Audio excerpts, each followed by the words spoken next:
الثلاثة ويتبع الناس أو كما قال النبي عليه الصلاة والسلام لا يؤمن أحدكم حتى أكون الجنة تحت أقدم الأمهات صدق الله العظيم وصدق رسوله النبي الكريم ونحن على ذلك من الشاهدين والشاكرين والحمد لله رب العالمين الحمد لله ঐতিহ্যবাহী শেরপুর অন্তর্গত বড়তার দক্ষিণ পাড়া জামে মসজিদ ও যুব সমাজ কর্তৃক আয়োজিত আজকে ইসলামী মহাসম্মেলনের যিনি সম্মানিত সভাপতি বিশিষ্ট আলেমে দ্বীন হযরতুল আল্লাম হযরত মাওলানা কারি আহমদ আলী সাহেব হাফিজাহুল্লাহ আল্লাহ পাক যেন আমার উস্তাদের নেক হায়াত দারাজ করুন, সকলে পড়ুন আমিন। আজকের মাহফিলে যিনি প্রধান অতিথি হাফেজ রাশেদুল ইসলাম এবং প্রধান মেহমান হাফিজুর রহমান, এভাবেই আর অনেকেই আছেন, তো যাদের নাম বলা আমার পক্ষে সম্ভব নয়। আজকের মাহফিলে যারা প্রধান আলোচনা করে ধন্য করেছেন এবং করবেন, প্রধান বক্তা আন্তর্জাতিক Islamic scholar Hazrat Maulana doctor মিম আতিকুল্লাহ সাহেব, দ্বিতীয় বক্তা হযরত মাওলানা আব্দুল কুদ্দুস সাহেব সাহেব, তৃতীয় হযরত মাওলানা মুফতি হাফিজুর রহমান সাহেব হাফিজাহুল্লাহ। আমার আগে আলোচনা করে ধন্য করেছেন হযরত মাওলানা জাকারিয়া আহমদ, গাজীপুর, ঢাকা। আজকের মাহফিলে অনেকে আলোচনা করেছেন, অনেকে আলোচনা করবেন। আল্লাহ যেহেতু কিছু কথা বলার মানুষে আপনাদের খেদমতে আমি অদম আরজ করতেছি, আল্লাহ পাকের কাছে কিছু সহায়তা চাই, আপনাদের দোয়ার বরকতে কিছু কথা বলতে চাই। আল্লাহ যেন আমাকে বলার, আপনাদেরকে শোনার তৌফিক দান করুন, সকল করবো আমিন।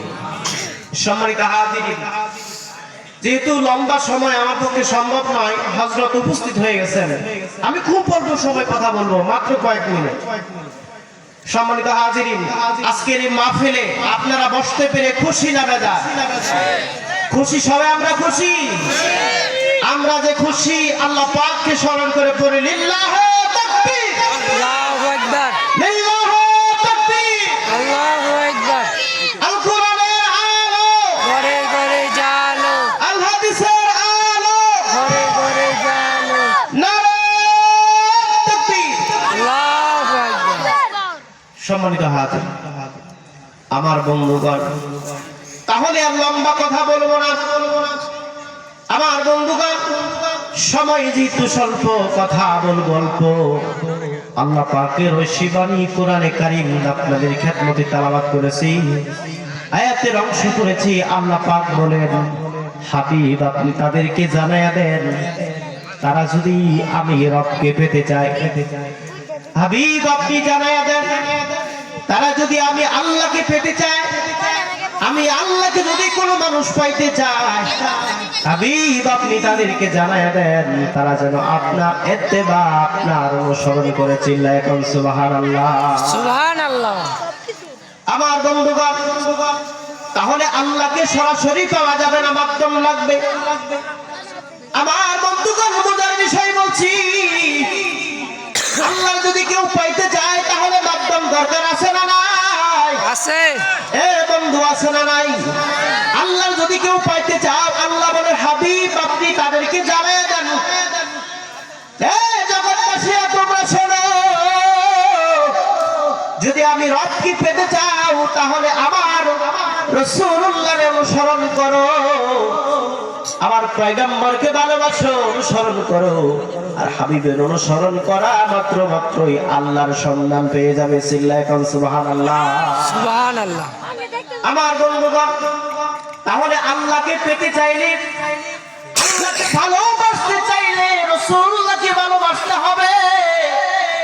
কেমন ভালোবাসতে হবে আমার বন্ধুগণ।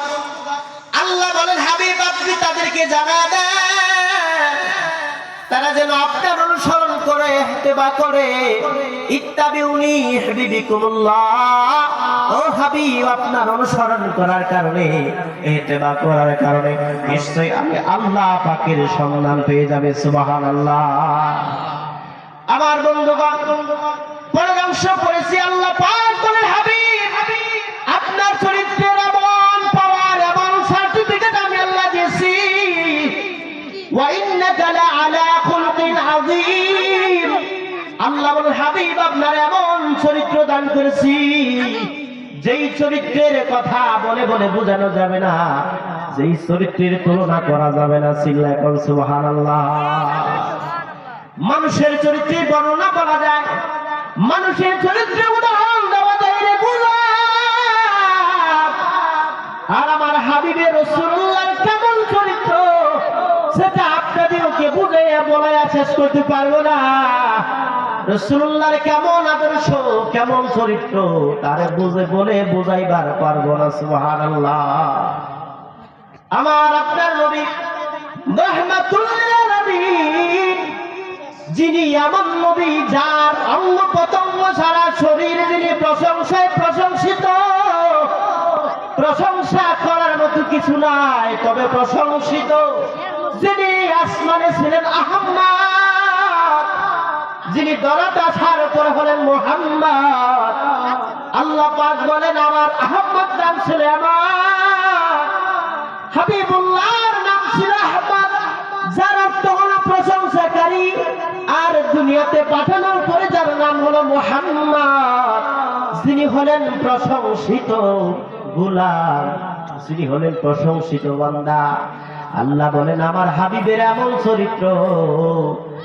চরিত্র যে এই চরিত্রের সাথে কোনো কিছুর তুলনা করা চলে না। সুবহানাল্লাহ। এ মা, এ পর্দালের মা, রাসূলুল্লাহর কেমন আদর্শ যদি জীবনে আনতে পারো, রাসূলুল্লাহর জীবন যদি তুমি ধারণ করতে পারো, আল্লাহর হাবিব যা বলেছেন তুমি যদি বাস্তবে সেটা পালন করতে পারো, আল্লাহর হাবিব বলেছেন, আল্লাহর হাবিব বলেন যদি কোনো মানুষ রাসূলুল্লাহকে ভালোবাসে, আল্লাহর হাবিবের অনুসরণ করে, আল্লাহ রাসূলের সুন্নাত অনুযায়ী জীবন যাপন করে, আল্লাহর হাবিব বলেন সেই মানুষটা আমি রাসূলুল্লাহর সাথে একসাথে জান্নাতে দেখবে। সুবহানাল্লাহ। রাসূলুল্লাহর মানার কারণে, রাসূলুল্লাহকে ভালোবাসার কারণে একসাথে জান্নাত হবে। কারণ রাসূলুল্লাহকে ভালোবাসেন সাহাবায়ে কেরাম। আল্লাহ বলেন এই দুনিয়া যার কোনো মূল্য নাই, এই গোলাম একটু মনোযোগ দিয়ে শোনো রে গোলাম, এই দুনিয়া আল্লাহর কাছে কোনো মূল্য নাই, দামহীন মূল্যহীন এই দুনিয়া। এই মূল্যহীন জায়গার ভিতরে আল্লাহ পাক মূল্য রত্ন দান করেছেন। এরে গোলাম দুনিয়ার কোনো দাম নাই, তবে এই দুনিয়ার ভিতরে আল্লাহ পাক কেমন আশিক দান করেছেন যে আশিকের এই দুনিয়ার চাইতে শ্রেষ্ঠ হাজার হাজার গুণে বেশি। চিল্লায় কাউ সুবহানাল্লাহ। সুবহানাল্লাহ। এ মুসলমান শুনতে চাই, এ মুসলমান জানতে চাই এই দুনিয়ার চাইতে আমার হাবিবুল্লাহর দাম আছে না নাই, রাসূলের দাম আছে না নাই? এ গোলাম এই দুনিয়ার যেমন মূল্য নাই, দুনিয়ার মূল্য নাই, আর পরে আল্লাহ বলেন আমি এমন একজন পদপ্রদর্শক আমি তোমাদের জন্য দান করে দিলাম যার মান হলো দুনিয়ার চাইতে শ্রেষ্ঠ, যার অনুসরণ দুনিয়ার চাইতে শ্রেষ্ঠ। যারা রাসূলকে মানলো তারাই কামিয়াবি হয়ে গেল। সুবহানাল্লাহ। যারাই মানলো তারাই কামিয়াবি হয়ে গেল। চিল্লায় কোন সুবহানাল্লাহ। একটু সামনে আসে লা ইলাহা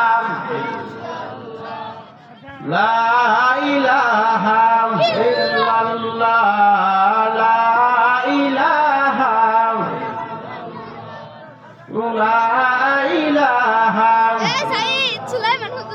ও লা ইলাহা, বসেন সামনে বসেন, লা ইলাহা জোরে লা ইলাহা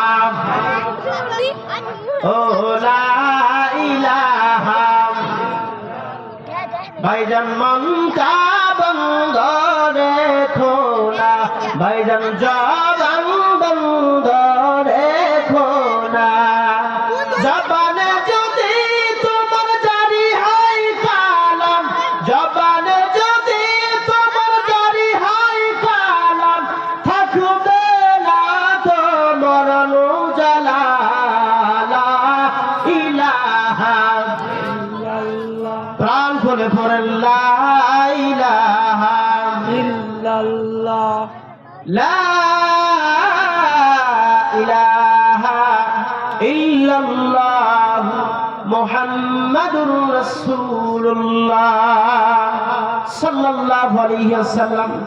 সম্মানিত হাজিরিন, যে কথা বলতেছিলাম, তাহলে দুনিয়ার দাম নাই। এই দুনিয়ার ভিতরে যিনি আসছেন তার দাম আছে না নাই? চিল্লা এখন তার দাম আছে না নাই? আল্লাহ এটাই বুঝাইলেন, এ দুনিয়ার গোলাম, দুনিয়ার যেমন আমার কাছে দাম নাই, তবে এই দামহীন মূল্যহীন জায়গার ভিতরে এমন কিছু আছে আমি আল্লাহ পাঠাবো, এমন কিছু মানব আমি আল্লাহ পাঠাবো যাদের কারণে দুনিয়ার মূল্য হয়ে যাবে। চিল্লা এখন সুবহানাল্লাহ। রাসূল নবী মুহাম্মদুর রাসূলুল্লাহ বলেন, সাহাবীরা রে, আমার ইত্তেবা করার কারণে নাকি আল্লাহর সন্ধান পাওয়া যায়, আমার ভালোবাসার কারণে নাকি আল্লাহর সন্ধান পাওয়া যাবে। সাহাবীরা পাগল পারা হয়ে গেল, কেমনে ভালোবাসবো রাসূলুল্লাহকে, কেমনে ভালোবাসবো? সমস্ত সাহাবীরা বললেন, কেমনে ভালোবাসা যায়? আল্লাহর হাবিবকে কেমনে ভালোবাসা যায়? কেমনে ভালোবাসলে পরে আল্লাহর রাসূল খুশি হয়ে যাবে, আর পরিপ্রেক্ষিতে আল্লাহ পাক খুশি হয়ে যাবে। সুবহানাল্লাহ।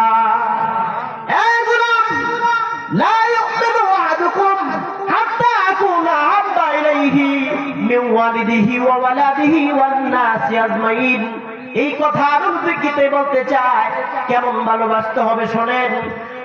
আল্লাহর হাবিব বলেন, সাহাবীরা রে, আল্লাহর হাবিব বলেন, সাহাবীরা, যে সময় আমি তোমাদের রাখি সেই সময় তোমাদের ভয় কারণ হলো। সাহাবীরা বলেন, ইয়া রাসূলুল্লাহ, আপনি যেই সময় বলবেন সেই সময় সাড়া দেওয়ার মানে হলো আমরা আপনাকে আমাদের জীবনের চাইতে সব চাইতে ভালোবাসি। সুবহানাল্লাহ। আমাদের কিছু বললে আমরা অজুহাত দেখাই, ভাই দেখেন বিভিন্ন ঝামেলা আছে, ব্যস্ত আছে, এই সেই বলে কিনা বলেন। কিন্তু সাহাবীরা বলতেন, ইয়া রাসূলুল্লাহ, ওগো রাহমাতের নবী গো, আপনি যেই সময় ডাকবেন আমরা সেই সময় হাজির হয়ে যাব। সুবহানাল্লাহ। সাহাবী ডাক দিয়ে বললেন, সাহাবীরা রে, কবির রজনীতে সাহাবীরে ডাক দিলেন, কি নাম জানেন? হযরতে আবু বকরকে পরীক্ষার জন্য আল্লাহর পয়গম্বর ডাক দিলেন। গভীর রজনীতে আল্লাহর পয়গম্বর চললেন, সিদ্দিক আকবর হযরত আবু বকরের বাড়ির দিকে। আল্লাহর হাবিব চরণা দিলেন সিদ্দিক আকবরের বাড়ি দিকে, কারণ তিনি দেখবেন রাসূলুল্লাহকে কেমন ভালোবাসেন। দিনের বেলা তারা তাকায়া দেখে কেমন ভালোবাসা, রাতের বেলা কি রাসূলুল্লাহকে ভালোবাসে কিনা দেখেন। আমার বন্ধুগণ, সিদ্দিক আকবরকে পরীক্ষা করার জন্য দিনের নবী রহমতে আরবি মুহাম্মদ রাসূলুল্লাহ চলে গেলেন সিদ্দিক আকবর হযরত আবু বকরের বাড়ির দিকে। সুবহানাল্লাহ। আল্লাহর পয়গম্বর হাঁটি হাঁটি পা পা করে করে রওনা দিলেন। তাকায় দেখে গো, আল্লাহর পয়গম্বর হাঁটি হাঁটি পা পা করে করে যখন আবু বকরের বাড়ির দিকে রওনা হয়ে গেল, আবু বকর রাতের বেলা ঘুমায় না, আবু বকর রাতের বেলা ঘুমায় না, আবু বকর রাতের বেলা দাঁড়ায়া দাঁড়ায়া আল্লাহ পাকের কোরআন তেলাওয়াত করতেছে। সুবহানাল্লাহ।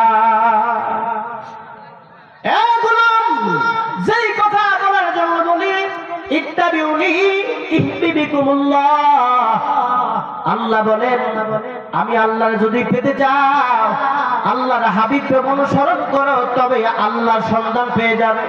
কেমন ভালোবাসা নিয়া আল্লাহর হাবিবের ডাক দেওয়ার সঙ্গে সঙ্গে ছোট্ট সন্তানকে রাখিয়া ঘরের ভিতরে ছোট সন্তানকে রাখলেন। 5 থেকে 7 বছরের বালক ঘরের ভিতরে রাখিয়া আল্লাহর পয়গম্বরের সামনে সারা দিয়ে চলে গেলেন যুদ্ধের ময়দানে। অতি সংক্ষেপ 2 মিনিট বলে যাই, এ বন্ধুগণ, সঙ্গে সঙ্গে চলে গেলেন। কেমন সারা দিলেন শোনেন। ছোট মাসুম বান্দা আল্লাহর নবীর কাছে সে বলে, নবীজি, ইয়া রাসূলুল্লাহ, ইয়া হাবিবাল্লাহ, আপনি আপনি ফিরলেন, বাড়িতে আসলেন, আপনার সাথে আমার আব্বা চলে গেল, আমার আব্বার সন্ধান পেলাম না। ইয়া রাসূলুল্লাহ, একটু বলেন না আমার আব্বা জান কোথায়, আমার আব্বা কোথায়? আমি কেন বলতেছি বোঝার জন্য বলি। রাসূলুল্লাহ ডাক দেওয়া মাত্র স্মরণ করলেন তার কথা, সন্তানের কথা মনে করলেন না, বিবির কথা মনে করলেন না, সহায় সম্পত্তি কিছুর কথা মনে করলেন না, শুধু স্মরণ করলেন আল্লাহর হাবিবকে। সঙ্গে সঙ্গে সাড়া দিলেন। যুবক ছোট মাসুম বান্দা ডাক দিয়ে বলে, ইয়া রাসূলুল্লাহ, ইয়া হাবিবাল্লাহ, আমি জানতে চাই গো আমার আব্বাজান কোথায়? আপনার সাথে না চলে গেল, আমার আব্বাজান কোথায়? আল্লাহর পয়গম্বর কথা বলে না। আল্লাহর পয়গম্বর নীরবতায় হয়ে আছেন, নিজ মুখে তাকিয়ে আছেন, চোখ দিয়ে ওজরে পানি ঝরছে। আল্লাহর পয়গম্বর কান্না করতেছেন। ছোট মাসুম যুবক দৌড়ে এসে নবীজির পা মোবারকের পাশে চলে গেল। নবীজির পা মোবারক জড়িয়ে ধরে বলে, ইয়া রাসূলুল্লাহ, ওগো রহমতের নবী, আমি আপনাকে প্রশ্ন করি, আপনি শুধু কান্না করেন কারণ কি? ওগো রহমতের নবী, আপনি একটু জানায়া দেন আমার আব্বার সন্ধান কোথায়, আমার আব্বা কই আছে? আল্লাহর পয়গম্বর কথা বলে না। আল্লাহর পয়গম্বর শুধু কান্না করতেছে, কান্না করতেছে। বুকের ভিতরে সেই যুবক আর সে দাঁড়ায়া বলে, ইয়া রাসূলুল্লাহ, ইয়া হাবিবাল্লাহ, আমার মনে বড় ধারণা আমার আব্বা বুঝি দুনিয়ায় নাই। যখন মাসুম বাচ্চা যখন এই কথা বলে ফেলেছে, আল্লাহর পয়গম্বর ডাকতে বলে, হে বাবা, হে বসির আব্বা, আর কান্না করো না, কারণ তুমি কান্না করো না, তোমার বাবারে তো আমি এনে দিতে পারবো না। তোমার বাবা তো যুদ্ধের ময়দানে যাইয়া আমার রাসূলুল্লাহর সাথে, আমি রাসূলের সাথে যুদ্ধ করে তিনি শহীদ হয়ে গেছে, আল্লাহ তৈরি জান্নাতে চলে গেছে। সুবহানাল্লাহ।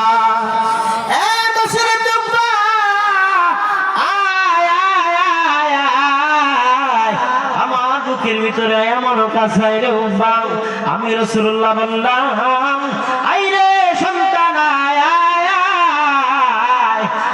তোর কান্না করা লাগবে না। যুবক ডাক দিয়ে বলে, ইয়া রাসূলুল্লাহ, ওগো রহমতের নবীজি, আমি আজকে প্রায় সন্ধ্যা হয়ে গেল, আমি কার সামনে যাব? আমি কার সাথে খাবার খাবো? কে আমারে খাওয়াবে? ইয়া রাসূলুল্লাহ, কে আমারে গলায় ধরে ঘুম পাড়াবে গো? আমার যে মা নাই, আমার যে বাড়িতে আর কেউ নাই, আমার যে বাবা ছাড়া কেউ নাই গো, আমার কে আদর করবে, কে আমার বুকে জড়ায় ঘুম পাড়াবে? ইয়া রাসূলুল্লাহ নবীজি, আমি কেমনে ঘুমাবো? কে আমার আদর করবে? আমার যে আদর করার মতো কেউ নাই। আল্লাহ রাসূল কাঁদে, বুকের ভিতরে জড়ায় বলে, এবার শরীফ লোক বলে, তোর কান্না থামা, তোর কান্না আমি সহ্য হয় না, আমি সহ্য করতে পারি না। আরে মশরিফ নব্বা, আমি রাসূলুল্লাহ বলে দিলাম রে, যতদিন পর্যন্ত তুই জীবিত থাকবি, আমি রাসূলুল্লাহ যতদিন পর্যন্ত জীবিত থাকবো, ততদিন পর্যন্ত আমি রাসূলুল্লাহ তোর আব্বা হয়ে গেলাম। সুবহানাল্লাহ বলে, সুবহানাল্লাহ। আল্লাহ রাসূলের ডাকের সঙ্গে সঙ্গে সাড়া দিলেন সাহাবী বশির ইবনে উকবার বাবা, সাড়া দিয়ে গেলেন রাসূলুল্লাহর সামনে, রাসূলুল্লাহর সামনে। প্রিয় হাজিরিন, যেহেতু ছেলে বেশি বলেছে, কথা বলার সময় নাই, এই জন্য বলি তারুনি হিবিকুমুল্লাহ, রাসূলকে ভালোবাসতে চাইলে, আল্লাহরে ভালোবাসতে চাইলে রাসূলুল্লাহকে ভালোবাসতে হবে। সুবহানাল্লাহ।